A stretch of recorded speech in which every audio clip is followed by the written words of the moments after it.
আসসালামু আলাইকুম। প্রিয় দর্শক, অন্য মঞ্চের আলাপচারিতায় আপনাদের সকলকে আমন্ত্রণ জানাচ্ছি। আবারও সংবাদের শিরোনামে হাসিনা। শিরোনামে আসার কারণ তার ঘরোয়া আফসে। বাংলাদেশের জাতীয় রাজনীতিতে পালাবদল ঘটেছে। বিএনপি নিরঙ্কুশ সংখ্যাগরিষ্ঠতা অর্জন করেছে, তারা সরকার গঠন করেছে, আর তারেক রহমান প্রধানমন্ত্রী পদে নির্বাচিত হয়েছেন। এই প্রেক্ষাপটে হাসিনার প্রত্যাবর্তনের বিষয়টি আবার নতুন করে আলোচনায় উঠে এসেছে। আলোচনায় ওঠার অন্যতম কারণ আসন্ন স্থানীয় সরকার নির্বাচন। অতি সম্প্রতি প্রধানমন্ত্রী তারেক রহমান স্মার্ট কার্ড বিতরণ করেছেন। এটাকে ঘিরে কিছু গণমাধ্যম এবং টেলিভিশনে যারা কথা বলেন তাদের অনেকের কথাগুলো লক্ষ্য করেছি যে সরকারকে প্রশংসা করতে গিয়ে মিথ্যাচার এমন পর্যায়ে নিয়ে যাচ্ছে যে ওই গণমাধ্যমের সংবাদ ন্যূনতম গ্রহণযোগ্যতা আর থাকছে না। ধরুন, স্মার্ট কার্ড একটা সরকারের ধারাবাহিকতায় আর একটা সরকার আসলে সেটা দিতেই পারে, এটা খুবই স্বাভাবিক। কিন্তু বলা হচ্ছে এমনভাবে যেন এই প্রথম বর্তমান সরকার মানুষের কল্যাণে স্মার্ট কার্ড দিচ্ছে। সেই বিষয়ে একটা তথ্য আপনাদের কাছে উপস্থাপন করি। আমি একটা ডকুমেন্ট প্রথমে আপনাদের কাছে প্রদর্শন করি।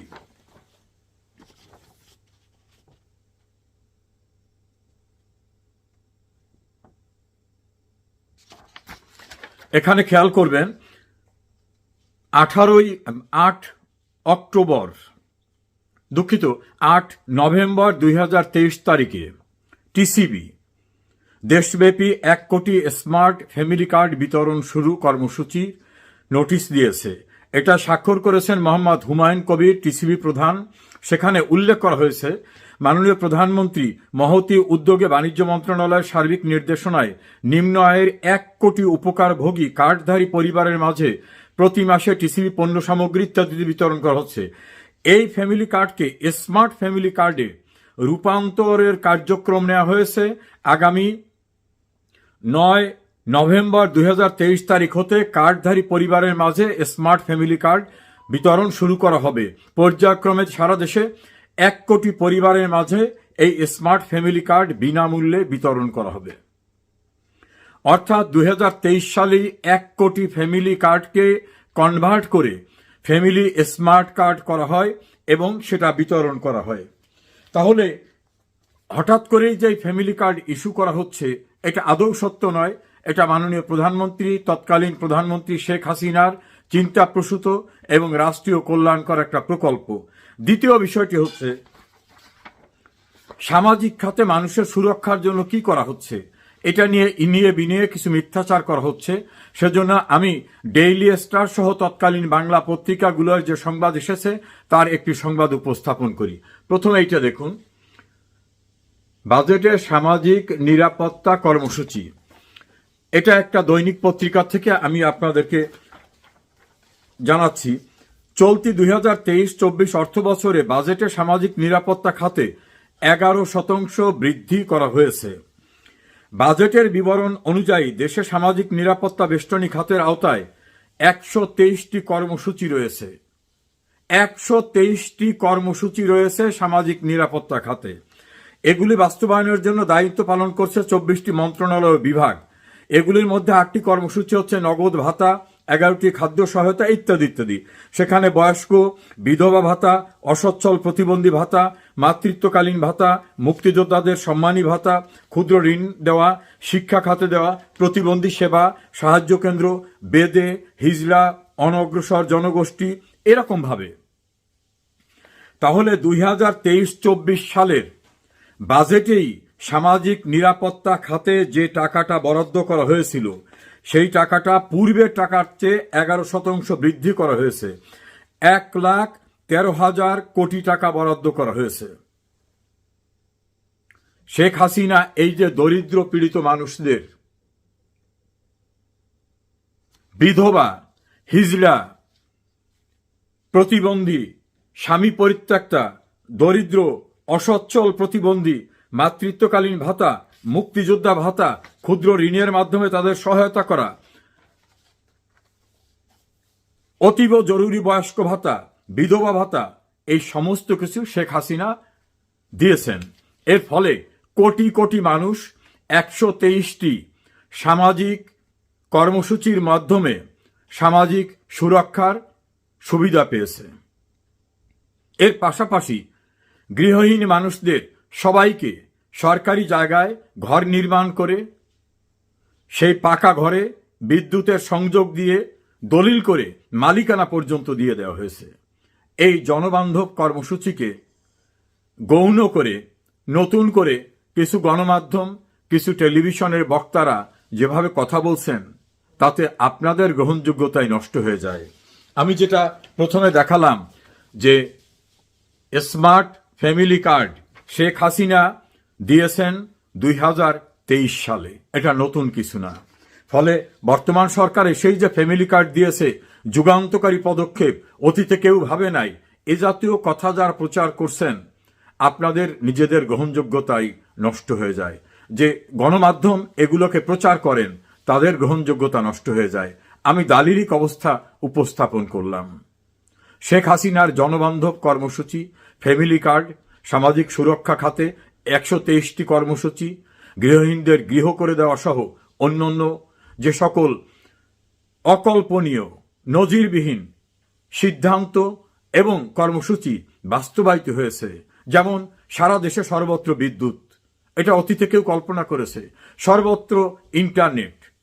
এভাবে তিনি যে কল্যাণকর কাজ করেছেন, সেটাকে অস্বীকার করা আপনাদের নির্বুদ্ধিতা এবং নিজেদের অতীত সামুদি করার চরিত্রকেই বহন করে। ঈদের শুভেচ্ছা বিনিময়ের সময় যমুনায় ঘন ঘন লোডশেডিং হয়েছে। এটি কিসের লক্ষণ? ঈদের দিন সেনাপ্রধান জেনারেল ওয়াকার খান প্রধানমন্ত্রী তারেক রহমানের সাথে ঈদের শুভেচ্ছা বিনিময় করেছেন। সেখানে তারেক রহমান কি বলেছিলেন জেনারেল ওয়াকারকে?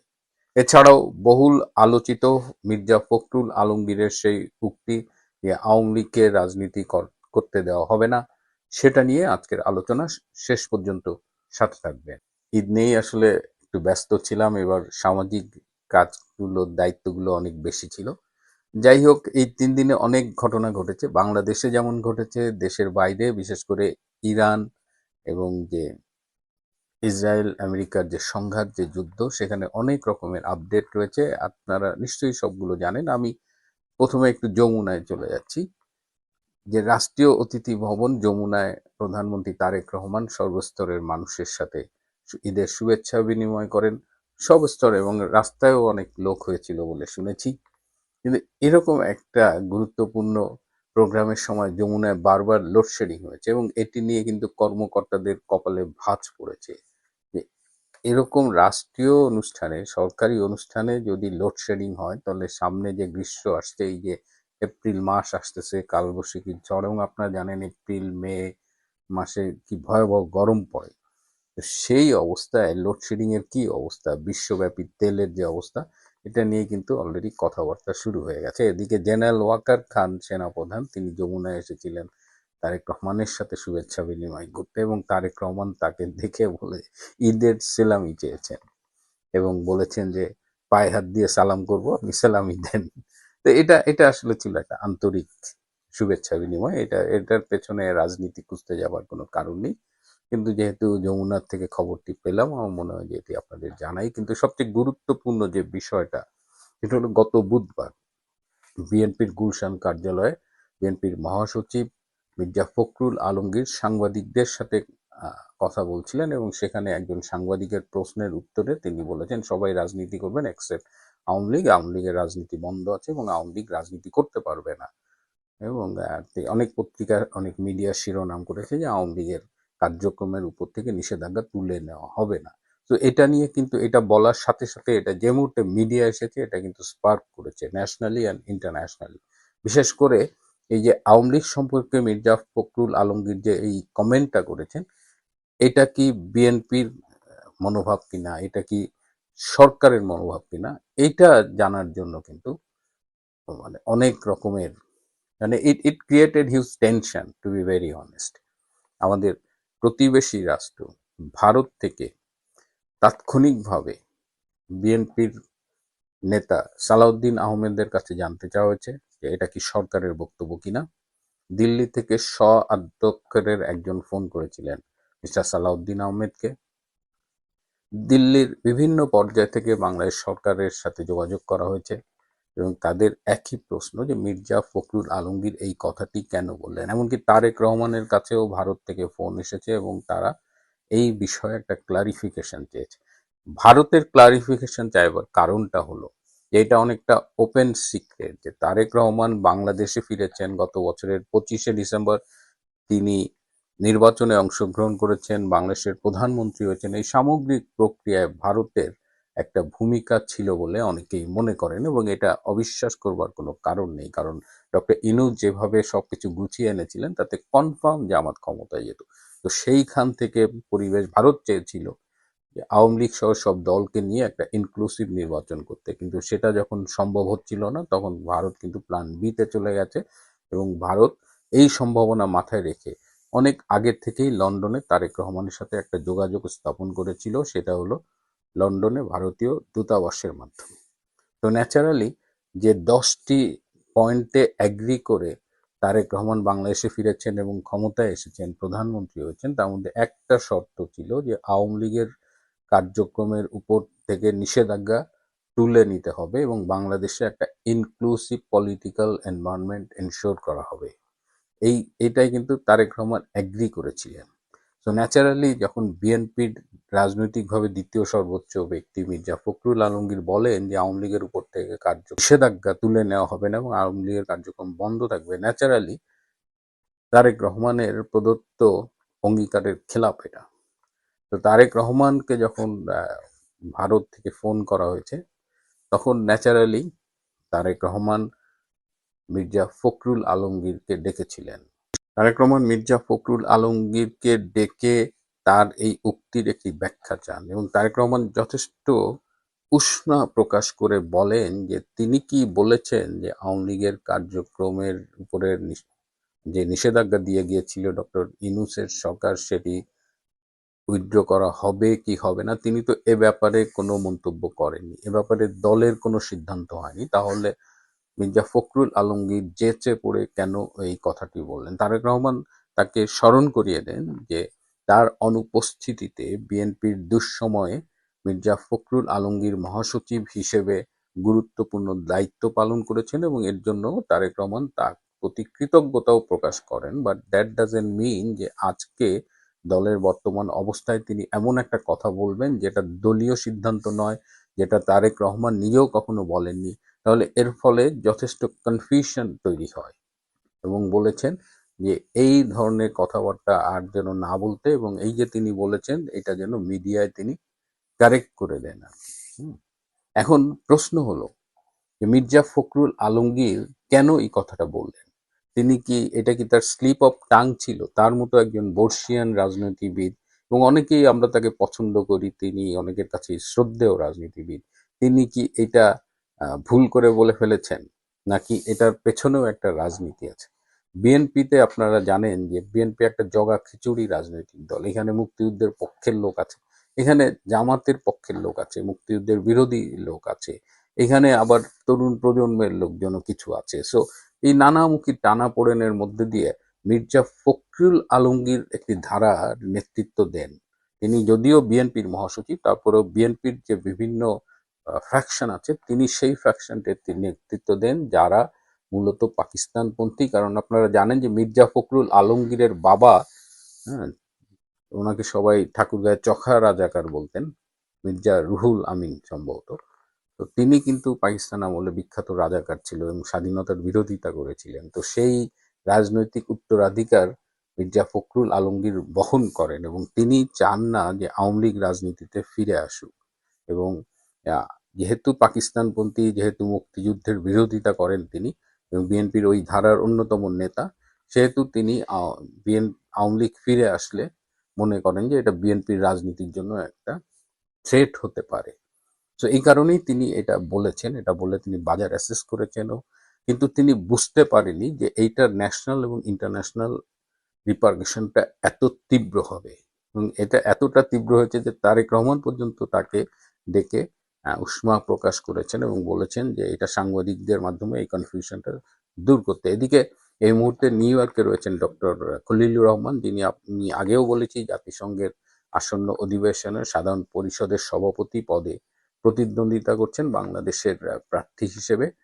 তিনি আবার এই ঘটনায় কিন্তু সাথে সাথে ভারতে যোগাযোগ করেছেন এবং তিনি বলেছেন তিনি বাংলাদেশে ফেরার পথে দিল্লি হয়ে আসতে চান এবং দিল্লি পররাষ্ট্রমন্ত্রী জয়শঙ্করের সাথে তিনি বৈঠক করতে চান। এই ব্যাপারটা নিয়ে যে কনফিউশন অ্যারাইজ করেছে সেটা দূর করার জন্য, কারণ এইটার ইম্প্যাক্ট কিন্তু সামাজিকভাবে বাংলাদেশের ভেতরেও পড়েছে।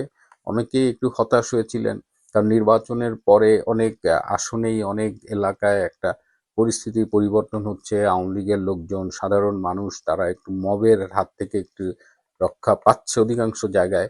তাদের মধ্যে একটা হাঁপ ছেড়ে বাঁচবার মতো একটা পরিবেশ লক্ষ্য হচ্ছে। ঠিক এই মুহূর্তে মির্জা ফখরুল আলমগীরের স্টেটমেন্টটা কিন্তু রাজনীতিতেও একটা কুয়াশা তৈরি করেছে এবং অনেকেই বলছেন যে ভারতের সাথে আন্ডারস্ট্যান্ডিং এর মাধ্যমে তারেক রহমান ক্ষমতায় আসলো, অলরেডি বিএনপি এবং তারেক রহমান সেখান থেকে পল্টি দিয়েছে এবং তারা উদাহরণ হিসেবে দেখাচ্ছে। এই যে মহাসচিব মির্জা ফখরুল বললেন যে আওয়ামী লীগের নিষেধাজ্ঞা তারা তুলে নেবে না, অথচ ভারতের সাথে যেসব আন্ডারস্ট্যান্ডিং এ তিনি এসেছেন শুধু আওয়ামী লীগের কার্যক্রমের উপর থেকে নিষেধাজ্ঞা প্রত্যাহারই না, আইসিটির এই যে অবৈধ অংশ, এই অংশটুকু সরিয়ে ফেলা, শেখ হাসিনা সাজা বাতিল করা, এরকম আরো মোট 10টা শর্তে রাজি হয়ে তারেক রহমান বাংলাদেশে এসেছেন, বাংলাদেশের রাজনীতিতে ফিরে এসেছেন এবং প্রধানমন্ত্রী পর্যন্ত হয়েছেন। সুতরাং এই জায়গায় এখন আমাদের সতর্ক থাকতে হবে।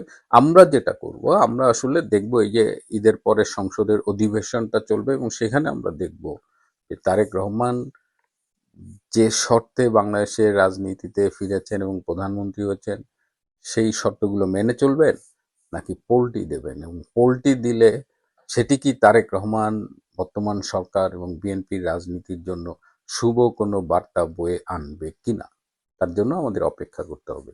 প্রিয় বন্ধুরা, আজ এ পর্যন্তই। ভালো থাকবেন, সুস্থ থাকবেন, তার চেয়েও জরুরি হলো নিরাপদে থাকবেন। সবাইকে অনেক ধন্যবাদ।